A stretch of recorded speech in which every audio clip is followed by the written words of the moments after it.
While a fine model in terms of detail, Hattons' original Class 66 was anything but a ready-to-run model, and was one of my most disappointing experiences out of the box I've ever had on this channel. This prompted hundreds of customer returns and a whole subculture of DIY activity to attempt to restore these models to a level of usability. I'd still seen enough in the model to be very interested when Accurascale had announced that they had taken over the design and were going to engage in a rerun. Was this wishful thinking on my part, or were Accurascale able to turn this model into what it should have been first time out? It's time to take a closer look.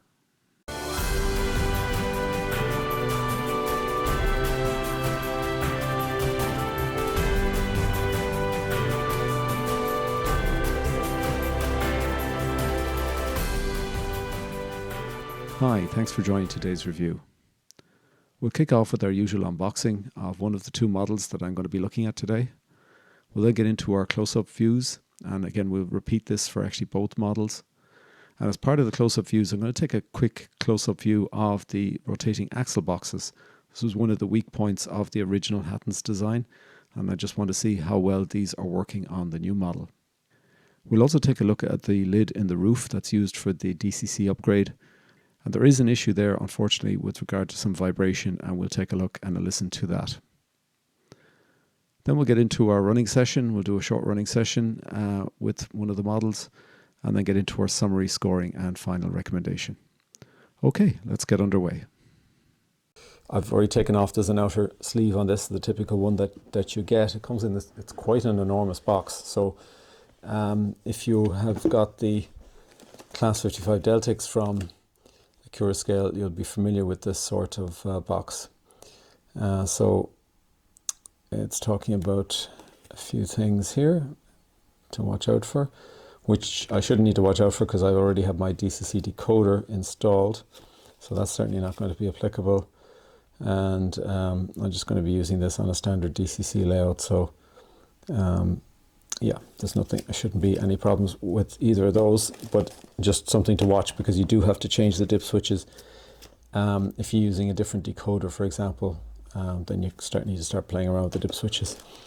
Let's take a look at this guy first, and then we'll get into the rest of it. So some of this is the usual kind of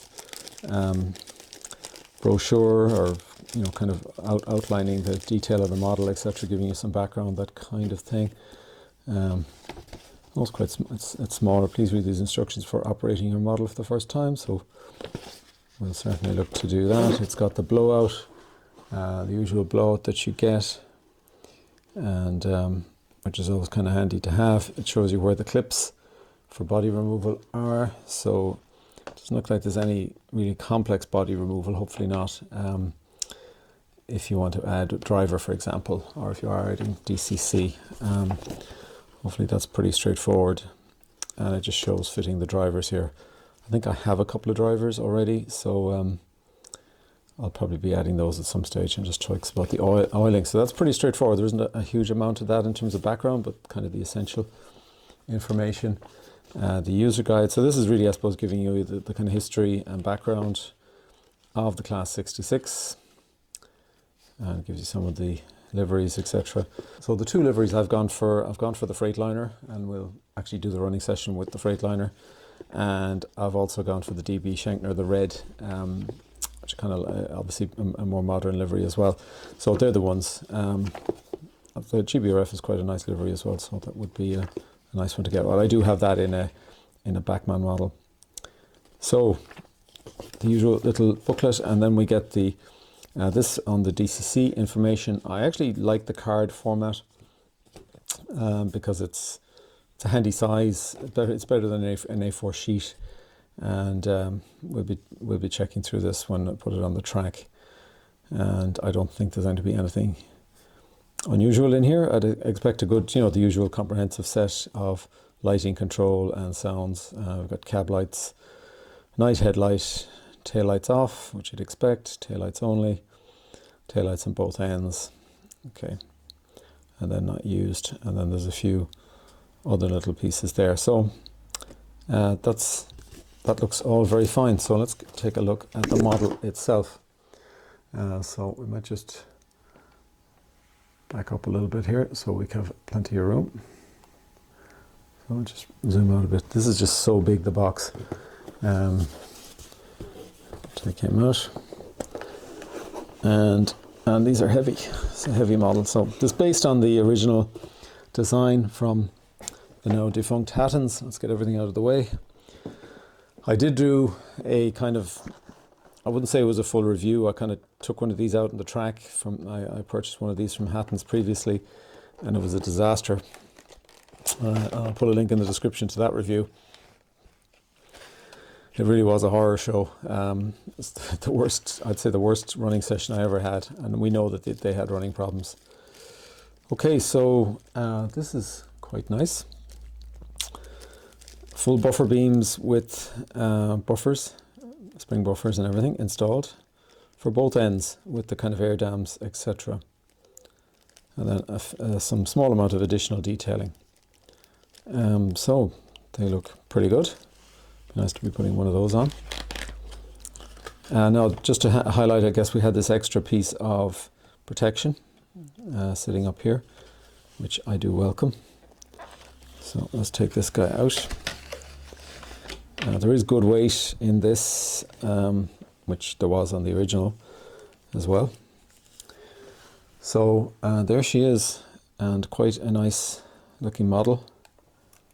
Yeah, it certainly is heavy. This really does kind of feel heavy. It does have that heavy feel to it, and a really nice quality feel to it. Bogies look really nice. We're going to have rotating axle boxes in there, so let's see how they fare out. They do seem to be loose, yeah, so you can see him moving there. So that's going to be interesting. Let's see. Hopefully we don't have any problems. A really nice looking model. Lovely feel to it. And then we've got the buffer beams at the end, I guess, that we can swap out one of those if we don't want to have a coupler on one end. And we're obviously going to be looking to put a driver in. They don't actually have any detailing on them, but they do have the sprung buffers as well. There's very fine wipers either end. Nice little grill up the top there. We'll do the usual close-ups on this. Nice fine grill at the side. Looks like separately fitted handrails, and there's kind of these smaller rails down here, which is nice as well. The venting on the roof with some nice detail underneath there. You can see the kind of cable going through. Chimney looks good. Overall feels good, looks good. A nice level of detail on the bogies. Got sanders here, very fine sanders. Haven't seen those before on a 66 model. So, and there's a nice level, really nice level of underbody detail there, or just under the main body. You can see it there, the kind of ducting and everything, and some separately fitted parts in the middle of that. Overall looking really, really good. Okay, this model looks very nice, and I do look forward to getting this onto the track now and actually putting it through its paces. 66507 in the Freightliner livery from Accurascale. And this, as I say, does have the sound pre-fitted, so we'll be listening to that as part of this. So we'll do our close-ups and then we'll get it on the track. And I guess that's really where the previous Hattons model just fell apart. It looked really good, but it just was a nightmare on the track. It's and I'm expecting this won't be like that. I'm sure Accurascale will have done a good job of sorting that out. Okay, so far so good. Looks really nice. Looking forward to getting this on the track, and looking forward to getting the other one out. I will include the DB Schenkner. I'll do the close-up photos with the DB Schenkner as well, and so we'll get a good look at that as part of this. Okay, let's go to the close-ups.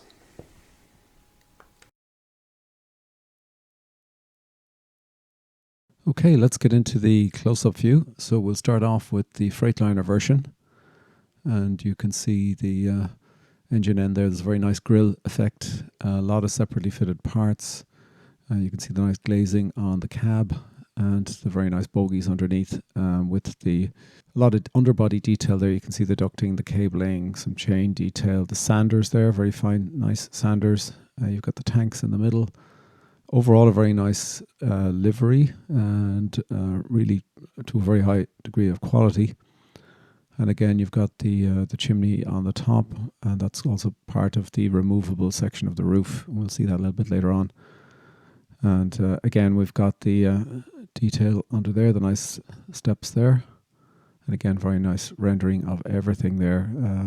Really a very nice looking model. We can see a little bit of the cab, but we have other photographs to look at the cab detail a little bit down the line. So the cab is really exceptional. So again, here we've got the axle boxes underneath here. I've got a little added paint detail on them, and we'll see those in action very soon. And again, a very nice livery here, and all the same levels of underbody detail, the underbody tank there, and everything, to be honest, built to a very high build quality, and also very nice rendering of the livery and the detail.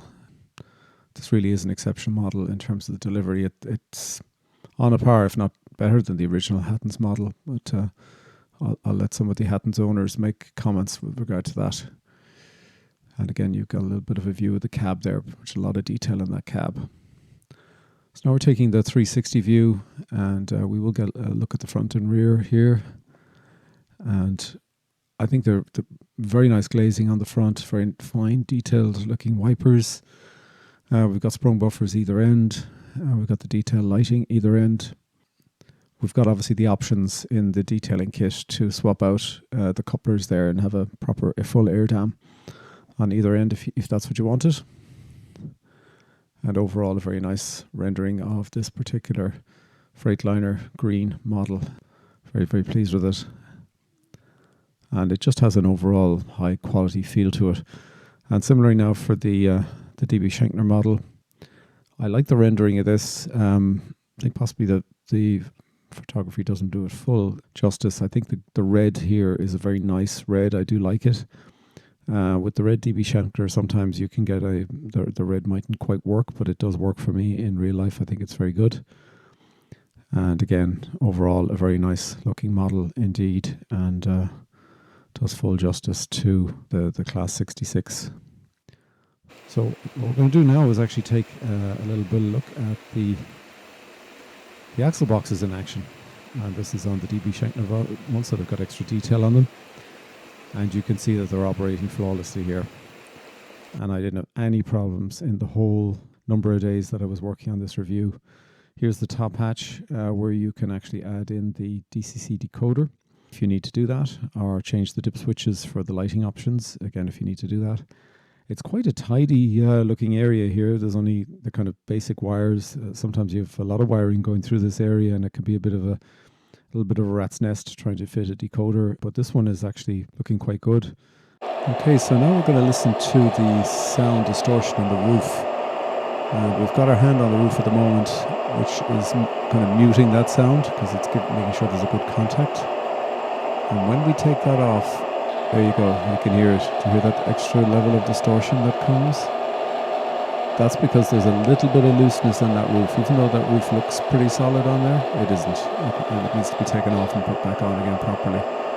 So again, when I put my hands back on, it stops the vibration. So there you go. So something to watch out for. Make sure your roof is firmly fitted, or you will have that vibration problem. So now we're going to kick off the running session. We're going to run here with our large rake of Backman hoppers. These are a relatively high level of running resistance on these. They wouldn't be the smoothest in the world. So this is a good test as well in terms of the load capability. Now that we don't have a huge rake of these. No, I have to say the running performance of this model out of the box from the first day, even without running it in, was perfect. It was smooth, not a glitch anywhere, on any point work, diamonds, nothing. This thing did not stall once in the whole running session that I had. Even with a slow crawl with a large wagon load like this, it was perfect all the way through. And you can see it there, it looks extremely smooth, and it is extremely smooth. It really wins you over. When you have a locomotive like this that performs so well, I think any modeler, this is it, you fall in love with this locomotive. And both models that I have, and I tested both of them at speed as well, and they were impeccable. They really were. Now I only ran this session up to a scale speed of around, I think, 60-65 miles per hour, but the model can actually run up to a scale speed of 85 miles per hour, which is actually beyond the scale speed of the actual prototype. So there's plenty in the tank, so to speak, if you need it. And it's just super smooth.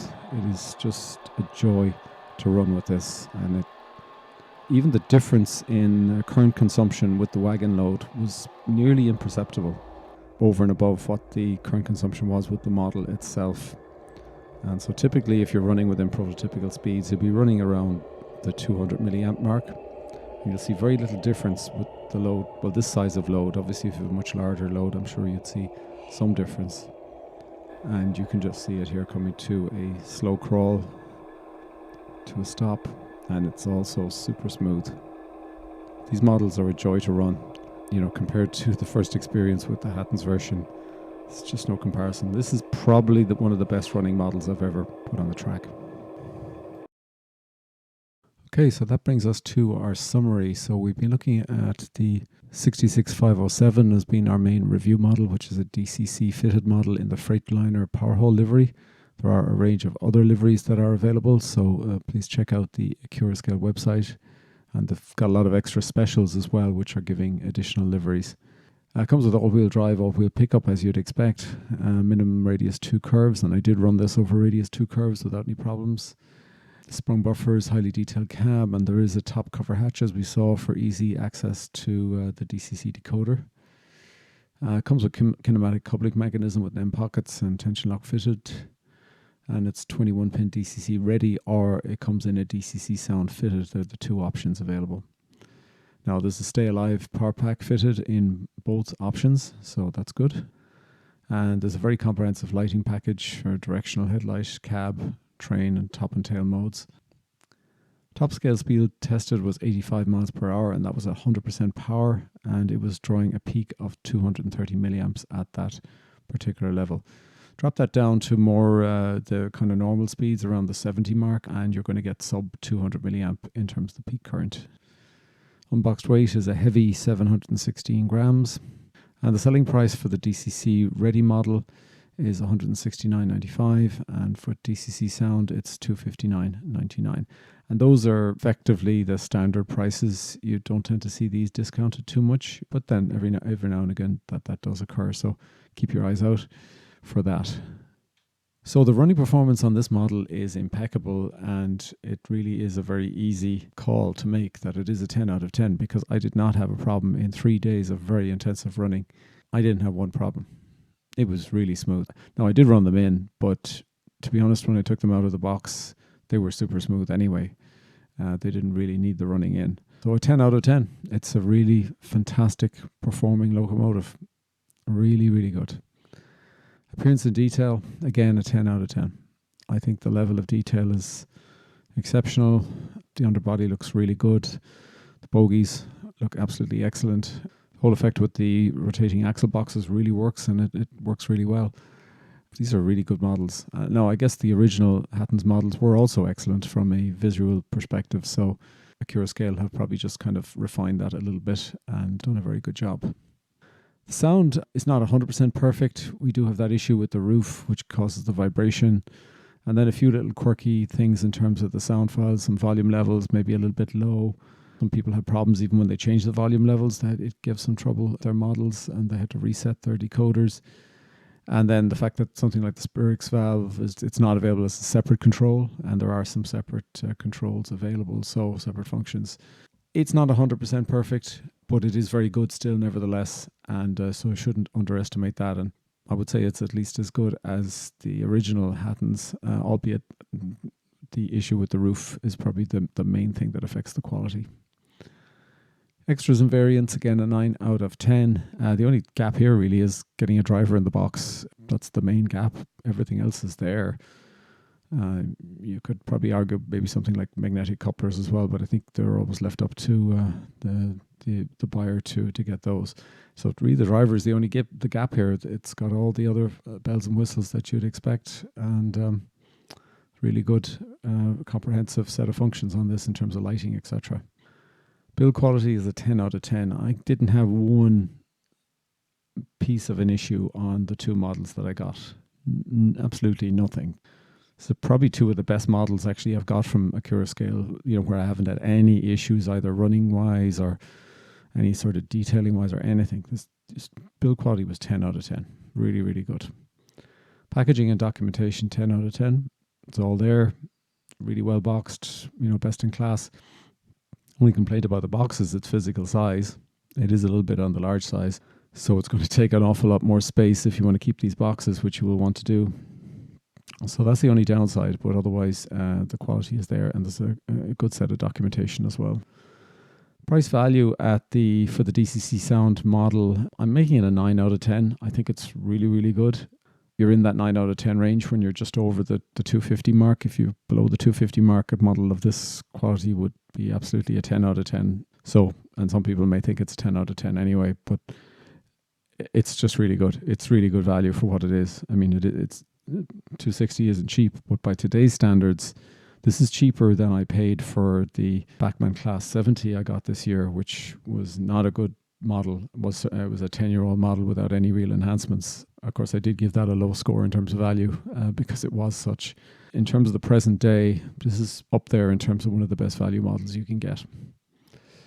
So overall, it's a 9.7 out of 10. That's an extremely high score.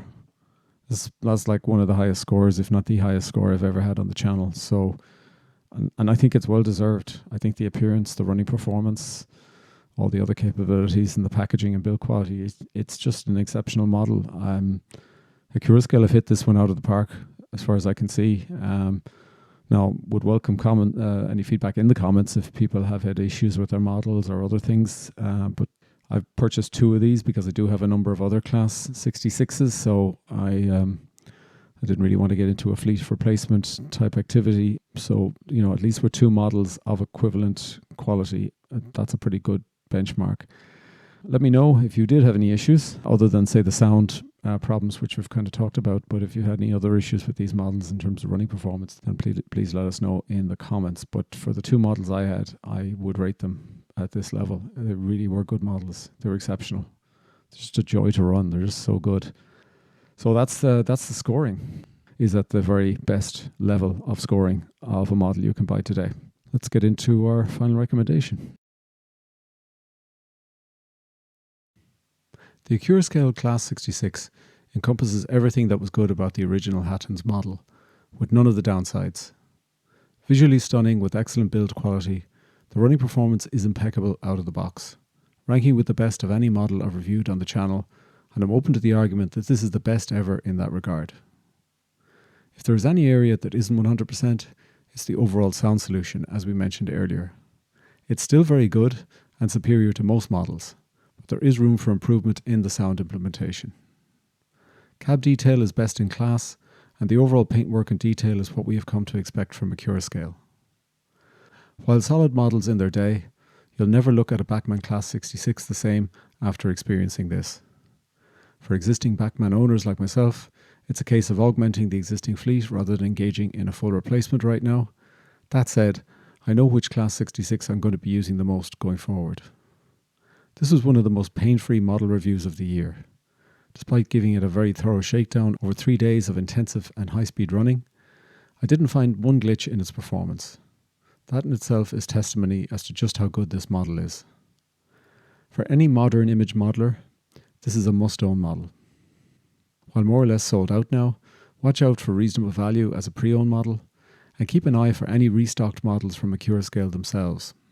I have to believe they will engage in a rerun in the next 6 to 12 months. So what are your thoughts on the Accurascale Class 66? And if you were previously a Hattons Class 66 owner, what is your thoughts with regard to the new model versus the previous Hattons model? Please leave your thoughts in the comments. So thanks for joining today. Please hit a like if you found this video of interest, and I hope to see you on the next one. In the meantime, take care and happy modeling.